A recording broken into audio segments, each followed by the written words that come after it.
turn to Section 1. Section 1. You will hear a woman talking to a man about joining a drama club. First, you have some time to look at questions 1 to 6.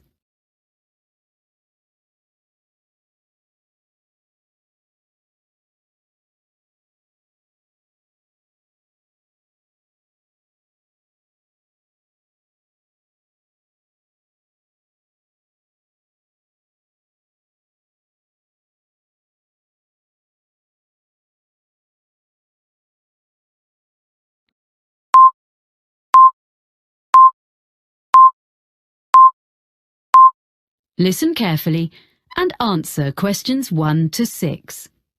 Hello, Robert Gladwell speaking. Oh, hi. My name's Chloe Martin. I was given your name and phone number by Ben Winters. I work with him, and he said you're a member of Midbury Drama Club. Yes, I am. Well, I've just moved to the area, and I'm keen to join a drama club. Great. Yes, I can give you some information. We're one of the oldest drama clubs in the area, as the club started in 1957. We now have about 60 members. Our youngest member is 10, and our oldest member is 78. Oh, I think I saw a picture in the newspaper the other day of some of your members being presented with a prize. Yes, the youth section did very well in a competition and won £100, which will help with their next production. Anyway, tell me a bit more about yourself. Well, I've done a bit of acting. I was in a couple of musicals when I was at university, and a historical play more recently. We mainly do comedy plays. We get good audiences for that kind of thing. We haven't attempted a musical yet, but we might do one soon. Oh, when do you usually meet? On Tuesdays. Well, presumably I'll need to do an audition. Yes, there were a few auditions last Tuesday, and we'll be doing more at our next meeting, which is in 2 weeks' time. That's on Tuesday the 12th of March. There'll be another opportunity 2 weeks after that, which will be on the 26th of March. Oh, well, I can come to your next meeting, and if I don't get an acting part in a play, I'd be happy to help with something else. I've designed publicity before. Great. We're very short of people who can do that, so that would be really good.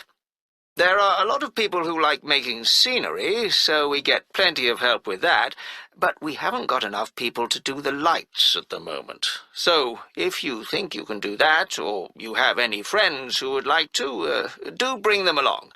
We can show you what to do if you haven't got any experience. I'll have to think about it. So, do you meet in the theatre? We do our performances in the Manor Theatre, but we only hire that for the nights of the actual performances. We meet to rehearse every Tuesday evening in the community hall. We rent a room there. Oh, I'm not sure where that is. I'll be coming by car because I don't live in the town centre. It's in Ashburton Road. As you're coming towards the centre, down Regent Street, you need to turn left at the crossroads. Oh, I know. There's a big car park down there, just before you get to a hotel. It's on the other side of the road from the sports centre. That's it. That's the closest place to leave your car, and you don't have to pay in the evening to park there. We meet at 7:30, and we usually finish by 9:30 or 10. OK. Before you hear the rest of the conversation, you have some time to look at questions 7 to 10.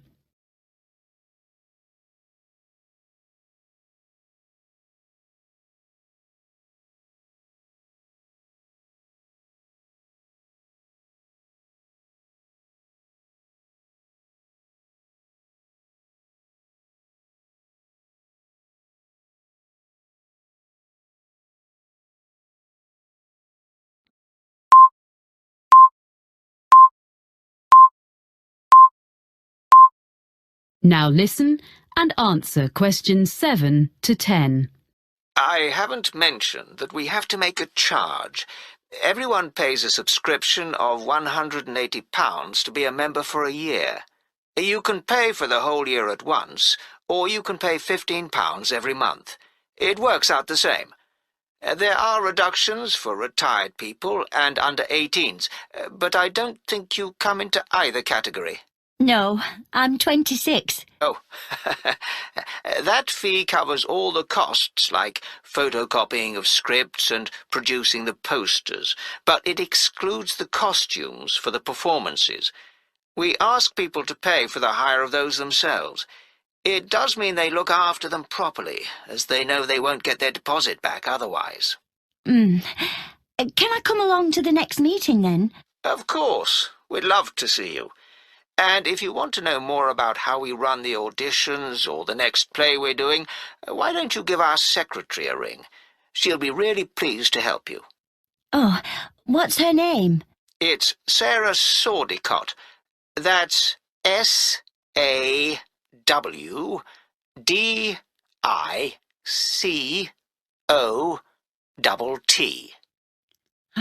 Got that. And her phone number? I've only got a mobile number for her. Just a minute. Let me find it. Yes, it's 07955 240063. Great. Thanks for your help. That is the end of section 1. You now have half a minute to check your answers.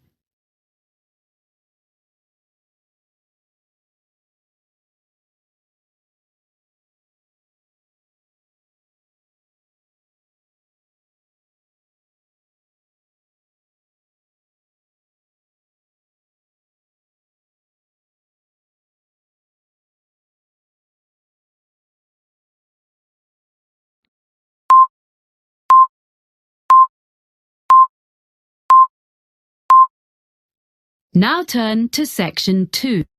Section 2. You will hear a radio programme in which a presenter called Jasmine tells her colleague Fergus about a charity. First, you have some time to look at questions 11 to 15.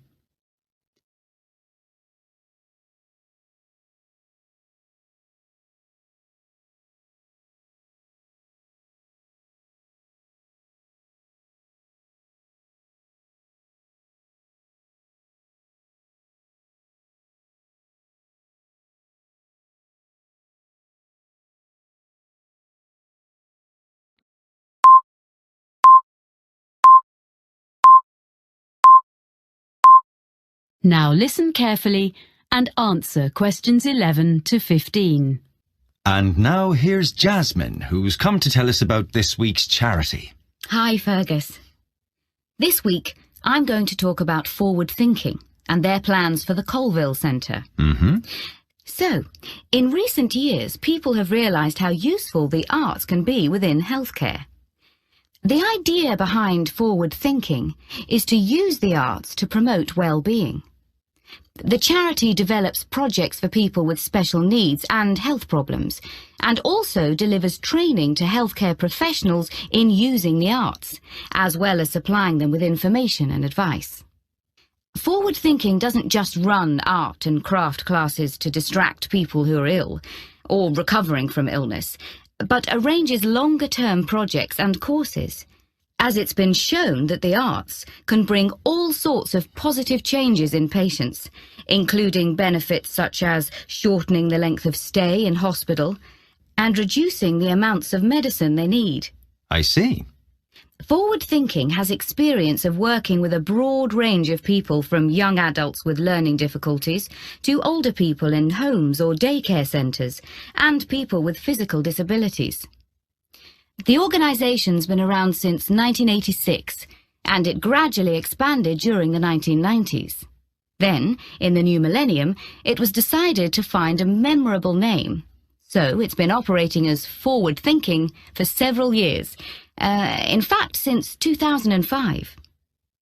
It's quite a locally based charity, mainly for people in the southern part of this region, which includes all rural and urban communities outside the city of Clifton, which has its own organisation.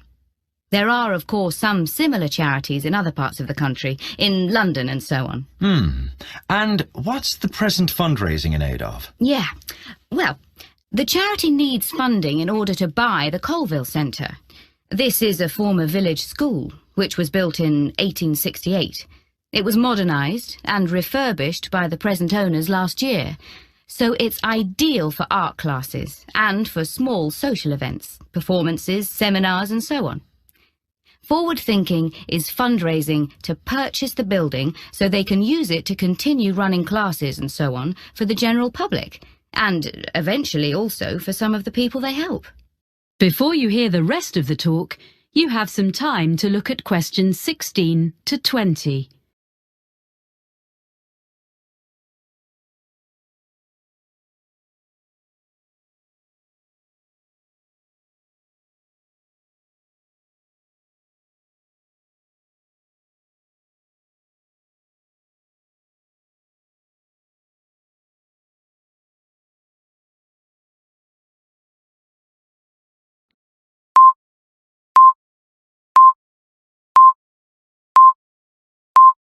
Now listen and answer questions 16 to 20. Right. So, can you give us a few ideas about what classes people might do there? Is it all art classes? Well, there are some very good art classes, but there are lots of other things going on as well. So, for example, there's Learn Salsa with Nina Bellina's team. They say that salsa is an easy dance to learn. It's also an excellent form of exercise, according to Nina. And that class is for both men and women, of course. Uh-huh. It's ideal for beginners and what they call refreshers. That's £100 for 10 sessions. Then, another class is called Smooth Movers. It's with Kevin Bennett. And it's for you if you don't have the same energy levels as you used to when you were a teenager. It's a gentle exercise class, geared to the needs of whoever is in the group in a particular session. And Kevin is qualified to teach classes to people getting over injuries and so on, and balance training. That's £60 for 10 sessions. Then there's a day called Art of the Forest with Jamie Graham, where you discover Upper Wood, a short walk from the Colville Centre, and learn how to design in 3D with natural materials. It's an unusual and exciting way to be creative. Jamie is an artist with a background also as a country park ranger. Oh.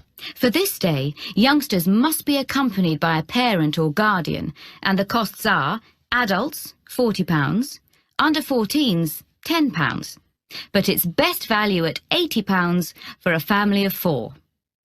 The next one is The Money Maze, and this is a series of talks by Peter O'Reilly, an independent financial advisor. He gives advice on family finances, things like everything parents need to know about managing the costs of bringing up children, sending them to university, and actually also about care for elderly relatives. It's £10 per talk, which will all go to support forward thinking. And as a final example of what's on offer, there's Make a Play. That's for 8 to 14s. And this activity is such a hit that it usually sells out within days of being announced. Basically, what you do is write, rehearse, and perform a play in just 2 days. And it doesn't require any previous experience. I gather there's lots of fun and silliness along the way. And the best bit, perhaps, is that there's a performance for family and friends at the end. Oh. It's just £50 for 2 days. Pretty good range of activities, I think. And all raising money for a good cause. Yes. And the all-important contact details are colville@forwardthinking.org.uk. Or write. That is the end of section 2. You now have half a minute to check your answers.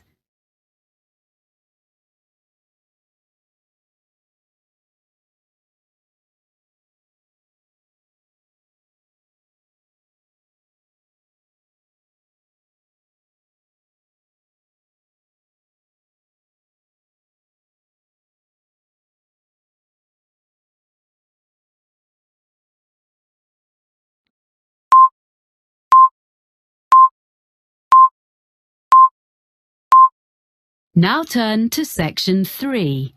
Section 3. You will hear two students talking to their tutor about a geography trip. First, you have some time to look at questions 21 to 26.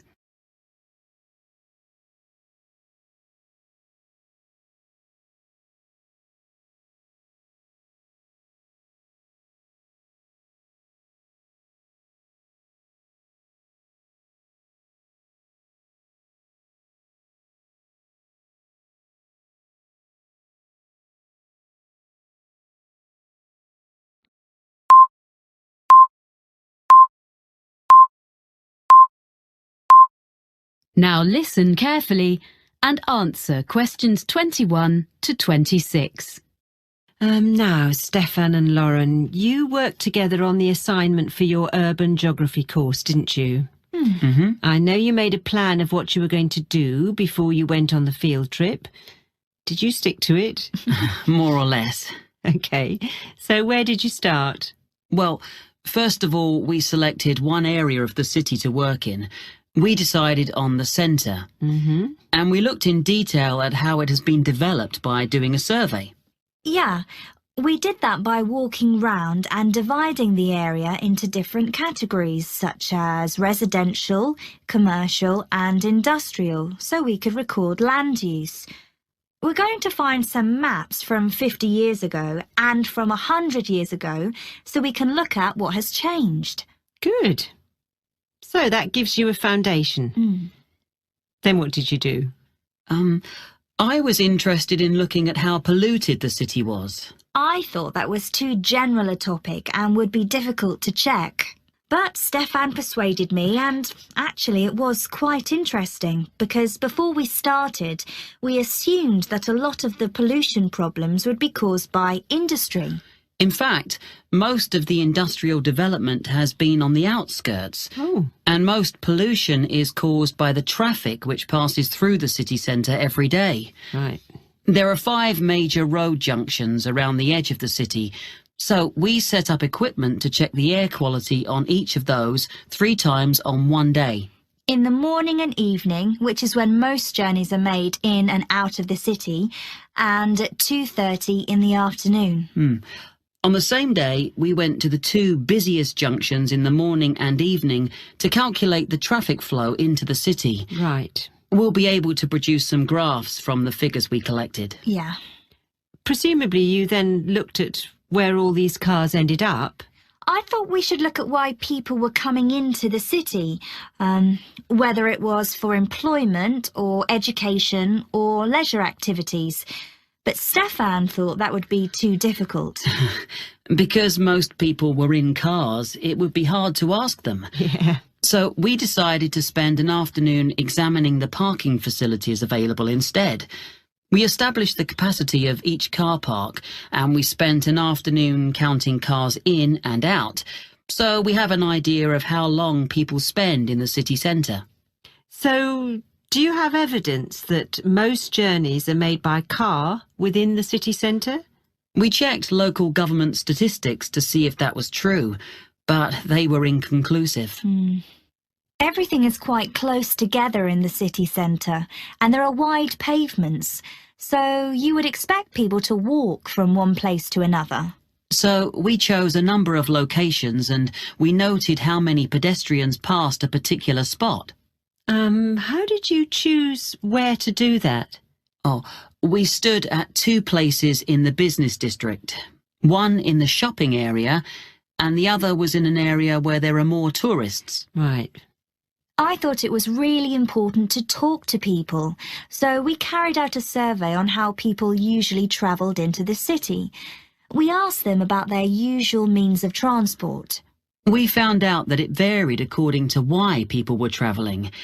If they were employed in the city, they wanted to get there quickly, but if they were coming in for their leisure time, they didn't mind using the bus. That's all we had time for while we were there. Before you hear the rest of the conversation, you have some time to look at questions 27 to 30.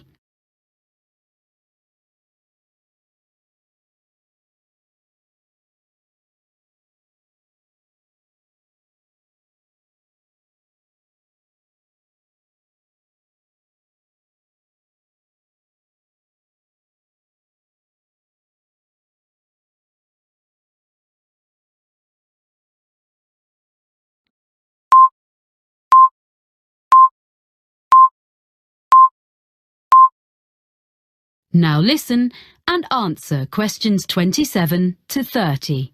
OK. So shall we talk about what you're going to do next and how you're going to divide the tasks up? How are you going to present the data you've got? Well, some of the information can be presented as graphs or maps. I'm quite good at the software. You'd better do that then, Lauren. I'll help you check all the statistics before you start. OK. It's good to present as much as you can visually. Is there anything else you can use as visuals? We've got a lot of photographs which we can go through. We both took them, so some will be duplicated. It's going to take ages to go through them all. Maybe one of us should just choose some. Well, it's better if you collaborate. That way you'll end up with the best of what you've got. That's fine. We'll do that. And when the graphs and maps are done, you'll need to write a report, an analysis of the data. Will you do that together? I think that should be my responsibility if we're going to share the work out evenly. I can use some of Lauren's notes as well as my own. OK. And finally, you'll be presenting your project to the rest of the group in a couple of weeks' time. We thought it'd be better for Stefan to do that, as he's got more experience at that kind of thing. I would prefer to have input from both of you, as I have to do an assessment. We'll take turns then. We'll divide it into sections and talk about a few things each. Good. You'll find it easier, Lauren, than doing a presentation on your own. Well, if you need to ask me any more questions while you're working on this, email me. I look forward to seeing what you produce. Thanks. That is the end of section 3. You now have half a minute to check your answers.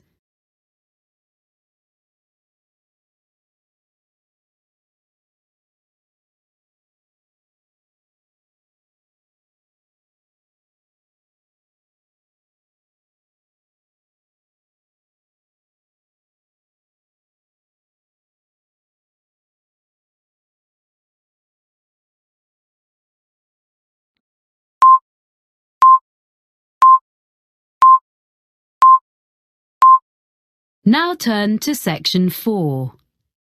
Section 4. You will hear a lecturer giving the beginning of a talk on the history of British pottery. First, you have some time to look at questions 31 to 40.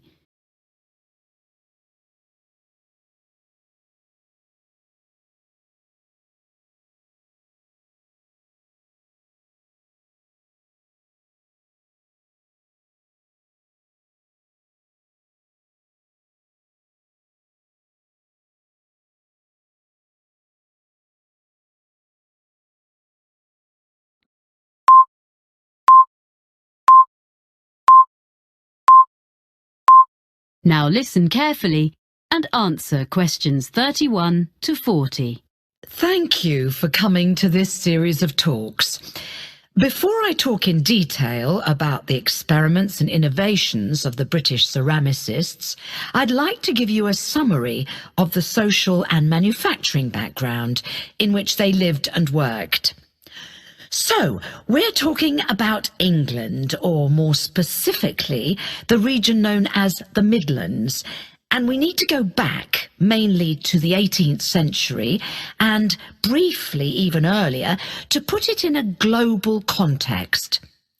Now, at that period, the majority of the population, whatever their station in life, as you might say, were dependent for their living, in one way or another, not on the geographical location of where they lived, but on the physical characteristics of the actual land they lived on. This is true whether we're talking about the aristocracy, the owners of great estates who incidentally had no snobbery about the concept of making money from all the reserves of coal or timber or stone on their rolling acres, or the farmers making a fat living from the rich soils. And besides these groups, and the less affluent ones, the deposits of iron ore and lead, the limestone and flint, and the brown and yellow clays also sustained the numerous industries in the area. It's important to recognise that it was already an industrial region and had been so for centuries. There were many Midland trades, some of them indigenous, some of them not. For example, there were immigrants from France who came as early as the late 16th century, and they were producers of glass. A century later, there is plenty of evidence that the variety of trades was enormous. There was brewing in Burton-on-Trent, silk weaving and ribbon making near Coventry, framework knitting around Nottingham, and of course in Cheshire men dug the salt, as we still do nowadays even, which in that era was sent downriver to the estuary of the Mersey. Now, among these well-established trades, one of the oldest of the local crafts was pottery. As you will probably be aware, ceramics has always been a mix of science, design and skill. And a good potter is, in a sense, an experimental chemist, trying out new mixes and glazes and needing to be alert to the impact of changes of temperature on different types of clay. For 200 years, up to the time we are concerned with, potters had been making butter pots and pitchers and patterned plates, using the clay which was plentiful in the area where they lived, in a handful of North Staffordshire villages dotted along the low hills. Now I want to explain a little about the industrial processes which had preceded the great breakthrough in Germany in 1708. That's when the formula for porcelain was discovered, a secret that had been held in China for 1,000 years. In the Midlands, in England as elsewhere, there had basically been two kinds of pottery. The first is still known as earthenware.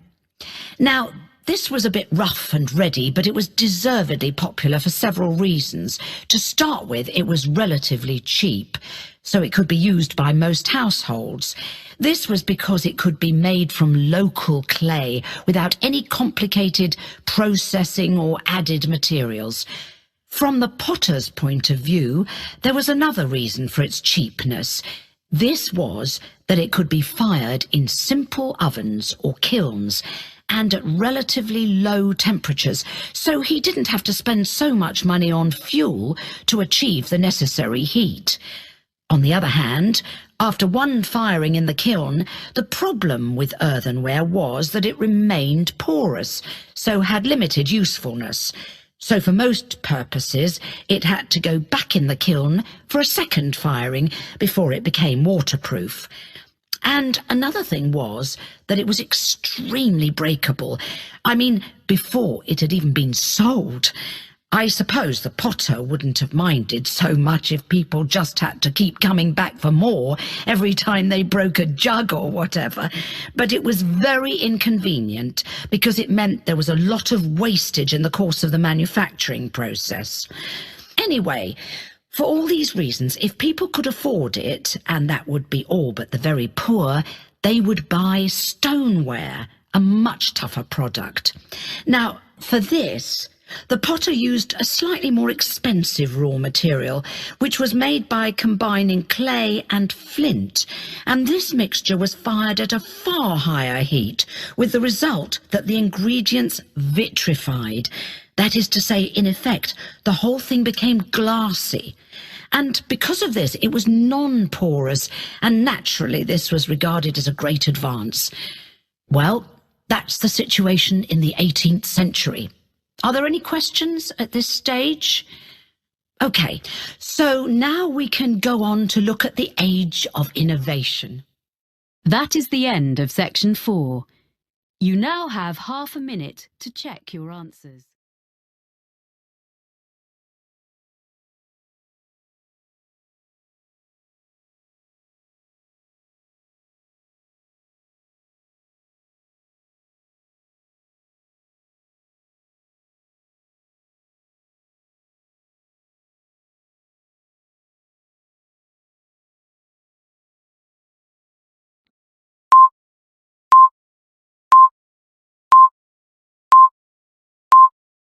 Thank you.